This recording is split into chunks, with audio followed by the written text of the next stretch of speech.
কালকের মতোই।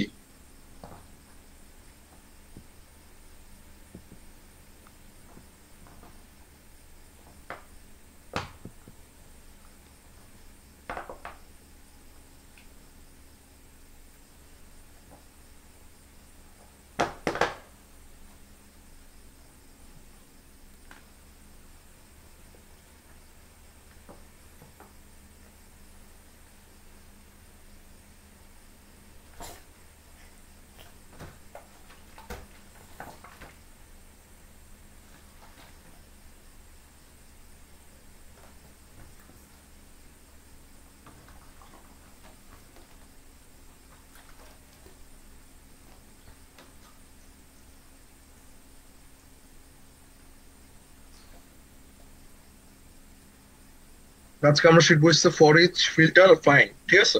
এগুলো দেখবো যে এগুলো আসলে এগুলোর ভিতরে কি কি পার্থক্য আছে, এগুলো কিসের জন্য আমরা ইউজ করবো, কেন ইউজ করবো, এগুলো আমরা দেখবো। তো এই সিস্টেমে যে আমরা যে করি, এটা নতুন নতুন করতেছি, ঠিক আছে। এটা নিয়ে আমি আসলে কথা বলতে চাচ্ছি না। এটা জানি যে কিভাবে কি হয়, সবকিছু আমরা বুঝি।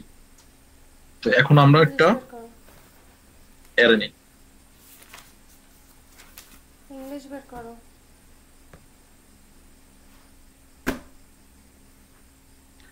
তো অ্যারের ভিতরে কিছু অবজেক্টস নেই, ঠিক আছে।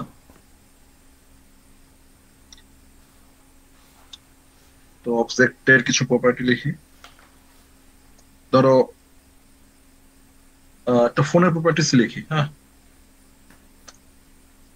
তো অ্যাপেলটা অবশ্যই এটা আমাদের একটা স্ট্রিং এর ভিতরে দিতে হবে। দেন হচ্ছে যে আমরা কালার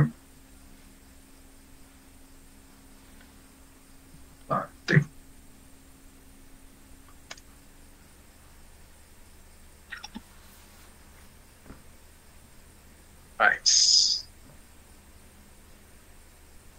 1100।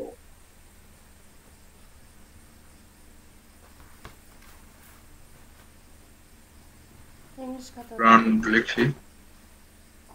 ইংলিশ খাতা। হুম। ইংলিশ সো ব্র্যান্ড অ্যাপেল দিয়ে দিই, ঠিক আছে। ব্র্যান্ড কি দিস ইংলিশ? ম্যাডাম, ওই যে খাতায় লেখা আছে। ওকে।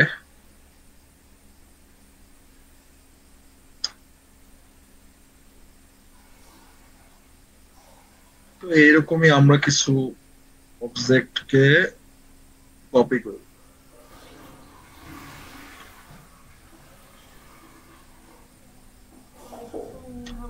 একটা আইডি নেম 2 দেই, 3, 4, তারপর 5, ঠিক আছে। এগুলো দিলাম। দেন অ্যাপেল, অ্যাপেল না, ফোনের নাম দেই, ঠিক আছে। অ্যাপেলের প্রোডাক্ট ফোনের নাম কি হচ্ছে আইফোন। সো আইফোন লিখলাম। দেন স্যামসাং লিখলাম। দেন ভিভো লিখলাম। হ্যাঁ, আর এখন ও, দেন ওখানে গিয়ে লিখলাম। দেবা, হুয়াওয়ে লিখলাম। আমার এটা দাও। কালার কিছুগুলো গোল্ড, তারপর হচ্ছে যে কিছু হোয়াইট, ব্ল্যাক থাকুক, কিছু সমস্যা নেই। প্রাইজের কিছুটা চেঞ্জেস আনি। ধরো 1200।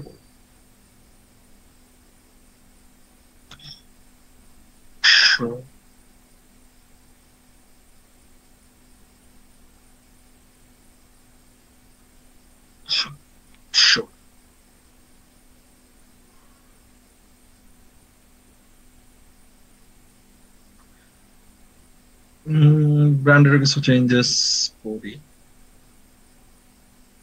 স্যামসাং, তারপর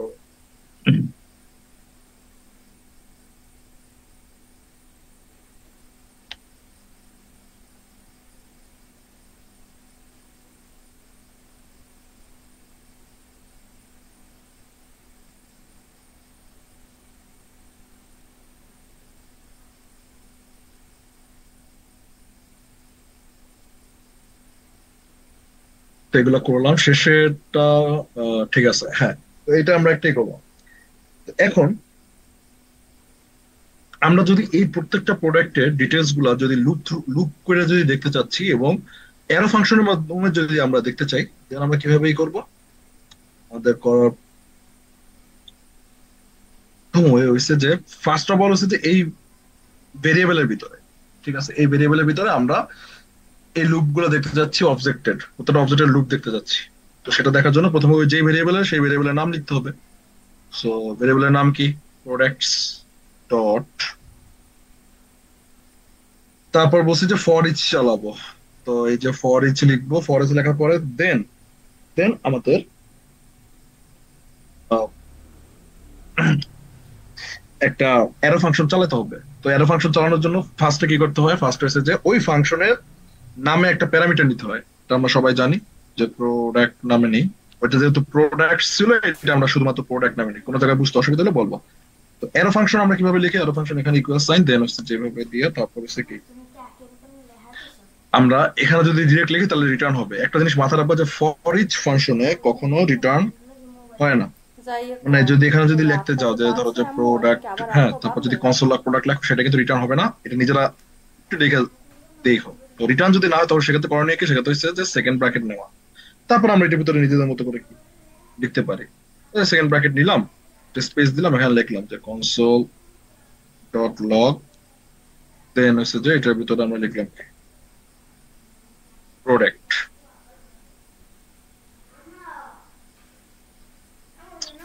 তো এটা আমরা সেভ করলাম। দেখো যে এই যে প্রত্যেকটা প্রোডাক্ট লুপে লুপে আসছে, যে আইডি 1, আইডি তোমার 2, আইডি ইংলিশ 3। লেখা দিছে সো কি আমরা জানি ফর না। ইচ এর ব্যাপারটা জানলাম যে আমরা যদি এই জানি না, ওদের এর ভিতরে যদি কোনো অবজেক্ট থাকে, সেই অবজেক্ট গুলোকে যদি আমরা লুপের মাধ্যমে যদি দেখাতে চাই, তাহলে সেখানে কি কিন্তু এরকম ফর ইচ এর মাধ্যমে একটা অ্যারো ফাংশন লিখবো। দিয়ে দিছে হেডে তুমি বের চাইলে কর, ফাংশন খাতা লিখতে দিয়ে পারো, কোনো দিছে। সমস্যা নেই। অ্যারো ফাংশনের মাধ্যমে এইভাবে আমরা এই যে এই খাতা দিছে। লুপ থ্রু করতে পারবো একটা অ্যারের ভিতরে অবজেক্টস গুলোকে লুপাকৃতি ভাবে দেখার জন্য। তো এইভাবে আমরা ফরেস্ট চালাই। এই ফরেস্টে কখনো রিটার্ন হয় না, এই জিনিসটা আমাদের মাথায় রাখতে হবে। এরপর হচ্ছে কি, এরপর আসো ফিল্টার। তো ফিল্টার আসলে বুঝতে পারতেছি যে ফিল্টার, তো দেখো যে আসলে ফিল্টারের মাধ্যমে কি করে, যে পানিতে যদি ময়লা থাকে সেই ময়লা আর কি ছাঁকনির মাধ্যমে বিশুদ্ধ পানি চলে আসে। এটা হচ্ছে ফিল্টারের মাধ্যমে। ওরা নেই। সো এইরকমই আমরা যদি বলি যে এই যে বাসায় আহ, এই যে সেম ফিল্টারটা হচ্ছে যে সেম ফর ইচ এর মাধ্যমে লুপ থ্রু করব, ফিল্টারের মাধ্যমে যে আমরা একটা কন্ডিশন দিয়া, তারপর হচ্ছে কি ওই জিনিস কন্ডিশন দিয়ে, দেন হচ্ছে যে ওই কন্ডিশনের উপরে লুপ চালাবো। ঠিক আছে। তো বই দে, ইংলিশ বই দে। তো ফিল্টারের সেম সিস্টেম, প্রোডাক্টস ডট, ওই সেম আর কি বিষয়ের নামে লেখা লাগবে।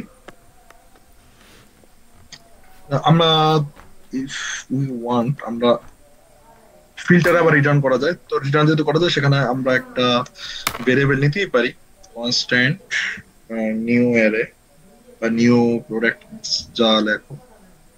সে দোকানে নিউ তুই দাও গুড় মুড় প্রোডাক্টস, দিয়ে আসল এর নাম দিলাম নিউ প্রোডাক্টস। আমার তো বাসায় এখানে আমরা ওই যে লিখলাম যে আমার যে গুড় ফিল্টার দিছিল করব। না, তো এক প্রোডাক্টস ফির জোলা গুড় খাইয়া রইছে, খায় না ডট তো, ফিল্টার সেম ওইটার মধ্যে আর কি, খায় না, প্রোডাক্টস ডট ভালো ফিল্টার। লাগে না বলে, একটু বলে দেন একটু হচ্ছে যে টক আমরা টক এখানে কেমন কেমন একটু লিখতে লাগে। পারি যে প্রোডাক্ট হেডি লইয়া মনে হেডি দিয়া সাইন, আশা এটা করে দিলাম। সেদ্ধ দিয়ে তো, সেদ্ধ দিয়ে জরা দিয়ে এরপর আচ্ছা, ওই যে কালে চুলাই দিবা হেই আর আগে যেহেতু শেষ রিটার্ন করো। করা যায়, তো এখানে আগে একটা শর্ত দিতে হবে, যে শর্তটি হলো আবার কি, যে প্রোডাক্টের প্রাইস। এখন আমাদের সেকেন্ড ব্র্যাকেট লাগছে না কেন? Because of return, filter return করা যায়। ঠিক আছে। তো ফিল্টার মানে কি, যে ধরো যে আমরা বের করবো যেখানে যে সকল প্রোডাক্টের দাম 1,000 টাকার বেশি, সে সকল প্রোডাক্ট আমরা বের করবো। ঠিক আছে, 1,000 টাকা বেশি অথবা সমান, যেটাই করি। তো এটা আমরা বের করবো। তো এখানে আমরা লিখি যে product price, not products, product dot price. তো প্রোডাক্টের প্রাইস গুলা, মানে এই যে প্রাইস গুলা ডটের মাধ্যমে, কি ডট নোটেশনের মাধ্যমে আমরা এই অবজেক্টের এই প্রপার্টিটাকে ধরছি। প্রোডাক্ট প্রাইস যদি 1,000 টাকার সমান অথবা বেশি হয় সে সকল প্রোডাক্টকে আমার দেখতে হবে। আকিব। তো এটা আমি এভাবে করে রিটার্ন এভাবে করে করলাম। তো এই রিটার্নের যেগুলো রিটার্ন করা যায় সেগুলোকে আমরা কিভাবে দেখতে পারি, সেগুলো হচ্ছে ফাংশনের বাইরে যে কনসোল লক করতে হয় তাহলে আমরা দেখতে পারি।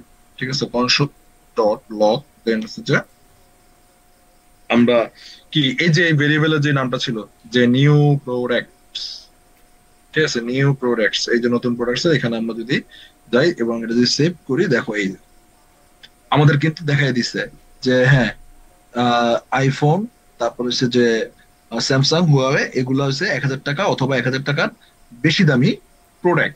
এটা কিন্তু দেখাতে আসছে কিসের মাধ্যমে, এই ফিল্টারের মাধ্যমে। তো ফিল্টার কি করলো, ফিল্টারে এই যে দেখো ফিল্টার কিন্তু আমরা যেখানে সেকেন্ড ব্র্যাকেট ইউজ করি না, বিকজ অফ এটা আমরা রিটার্নে পাঠাচ্ছি। তো রিটার্ন পাঠালে রিটার্ন ফাংশন কোথা থেকে দেখতে হয়, ফাংশনের বাইরে। তো ফাংশনের বাইরে থেকে আমরা কি করছি, জাস্ট খালি এই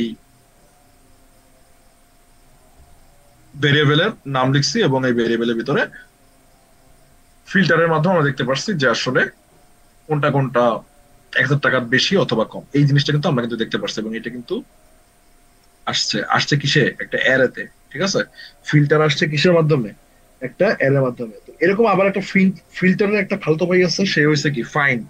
তো এই ফাইন্ডের মাধ্যমে আমরা কি করতে পারি যে অমুক নাম্বার আইডির কোন প্রোডাক্ট, ধরো যে 3 নাম্বার আইডির কোন কোন প্রোডাক্ট, তো এটা আমরা দেখতে পাচ্ছি। তো এগুলো দেখবো কিভাবে, এগুলো আসলে ফাইন্ডের মাধ্যমে দেখবো। তোমরা নিজেরা একটু ঘরে বসে বিষয় চেষ্টা করবা, দেখবা হয়ে যাবে। তো এটা হচ্ছে সেম, এই ফিল্টারের জায়গায় জাস্ট কি লিখবা, ফিল্টারের জায়গায় জাস্ট লিখবা হচ্ছে ফাইন্ড। ঠিক আছে, তো ফাইন্ড লিখলা, ফাইন্ড লেখার পরে দেন হচ্ছে কি, দেন এখানে প্রোডাক্ট লিখলা, তারপরে হচ্ছে যে করলা, সমস্যা নাই। তো এখন বললা যে প্রোডাক্ট প্রাইস না, ধরো যে প্রোডাক্ট আইডি 3টা সমান দেবা। ঠিক আছে, 3টা সমান কিসের, প্রোডাক্ট আইডি নাম্বার, প্রোডাক্টের যে আইডি নাম্বার 4, তার ডিটেলস আমি চাচ্ছি। ঠিক আছে, প্রোডাক্টের যে আইডি নাম্বার 4 তার ডিটেলস আমি চাচ্ছি। এটা হচ্ছে ফাইন্ড, মানে খুঁজতে চাচ্ছ সেই প্রোডাক্ট আসলে কি। সেভ করো, দেখো প্রোডাক্টের আইডি নাম্বার যে 4, সেই প্রোডাক্ট হচ্ছে ওপো কালার ব্ল্যাক। ঠিক আছে, প্রাইস হচ্ছে এত এত এত এত। তো এই হচ্ছে তোমার প্রোডাক্টের 3টা জিনিস। একটা হচ্ছে যে ফর ইচ এর মাধ্যমে প্রোডাক্টের অবজেক্টস এর এর ভিতরে অবজেক্টের লুপ থ্রু করে তারপর প্রত্যেকটা অবজেক্ট তুমি কি করতে পারবা, দেখতে পারতেছো, মানে লুপে লুপে আসবে। দেন ফিল্টারের মাধ্যমে এই প্রোডাক্টের ভিতরে তোমার কি কি প্রোডাক্ট আছে, ঠিক আছে, তোমার কি কি প্রোডাক্ট আছে ওগুলা ফিল্টারের মাধ্যমে তুমি বের করতে পারবা। লাইক ফিল্টারের মাধ্যমে ধরো যে 1,000 টাকা বেশি এই প্রোডাক্ট আছে, 1,000 টাকা কমে এই প্রোডাক্ট আছে, এগুলো তুমি ফিল্টারের মাধ্যমে বের করতে পারবা। আর হচ্ছে ফাইন্ডের মাধ্যমে যে অমুক নাম্বার প্রোডাক্টটা আসলে কি, ওইটা আমি বের করতে চাচ্ছি। ঠিক আছে, এই জিনিসটা তুমি ফাইন্ডের মাধ্যমে পারো, ফাইন্ডের মাধ্যমে কোনো কিছু খুঁজতে পারো। আজকে আমরা এটাই দেখছি যে আসলে আজকে ক্লাসটা একটু লেট হয়েছে। তো আজকে আমরা এই জিনিসগুলো শিখলাম, সেটা হচ্ছে কি যে how to throw for each, filter and find. এবং এই ফর ইচ, ফিল্টার এবং ফাইন্ড, এই 3জনের ভিতরে ডিফারেন্স। ফর ইচে রিটার্ন করা যায় না, বাকি 2টা কিন্তু রিটার্ন করা যায়। তো রিটার্ন করা যদি না যায় তাহলে সেকেন্ড ব্র্যাকেটে তোমার ওই কোড গুলো লিখতে হয়। তো ফর ইচ আমরা সেকেন্ড ব্র্যাকেটে কোড লিখতাম, বিকজ অফ এটা রিটার্ন করা যায় না, কিন্তু এগুলো আমরা সেকেন্ড ব্র্যাকেটে লিখছি না, কারণ এটা রিটার্ন করা যায়। তো আজকে আমাদের এই পর্যন্তই, আমরা কালকে ইনশাল্লাহ ক্লাস নিব। তো এখনকার এই পর্যন্ত যদি কারো কোশ্চেন থাকে বা প্রিভিয়াস যদি কোনো ক্লাসে কোশ্চেন থাকে সেগুলো বলতে পারো। আর 1জন বা 2জন যে কজনই ক্লাস করি আমরা, কোনো সমস্যা নাই। তো যখন রিয়াল কাজ স্টার্ট হবে, রিয়াল বলতে যে আবার যখন আমরা ওয়েবসাইট বানানো শুরু করবো, তখন ওয়েবসাইটের ধরনগুলো একটু অন্যরকম হবে, ওয়েবসাইট গুলো অনেক সুন্দর হবে এবং সেখানে অনেকগুলো ফাংশন থাকবে, ডেটাবেজও থাকবে। কিন্তু যারা এই বেসিক গুলো যারা বুঝবে না, যারা এই বেসিক গুলো যারা পারবে না, তারা ওই ওয়েবসাইট গুলো বানাইতেই পারবে না, মানে বুঝবেই না যে ওয়েবসাইট আসলে ঘটনাটা কেমনে হইলো, কিভাবে কি হইলো, কিচ্ছু বুঝবে না। তো 2জন 1জন যতজনই আছি, এই বেসিক গুলা কিন্তু ভালোভাবে শিখো, ভালোভাবে মনোযোগ দাও, প্রতিদিন হোমওয়ার্ক করো, হোমওয়ার্ক গুলা গ্রুপে স্ক্রিনশট দাও। 1জন মাত্র হোমওয়ার্কে স্ক্রিনশট দিচ্ছে, সুমা, আর কেউ স্ক্রিনশট দেন। ঠিক আছে, তো আজকে এই পর্যন্তই ক্লাস। আর আজকে হোমওয়ার্ক হচ্ছে ফর ইচ, ফাইন্ড এবং ফিল্টার। ওকে, ঠিক আছে, আজকে আমরা এই পর্যন্তই।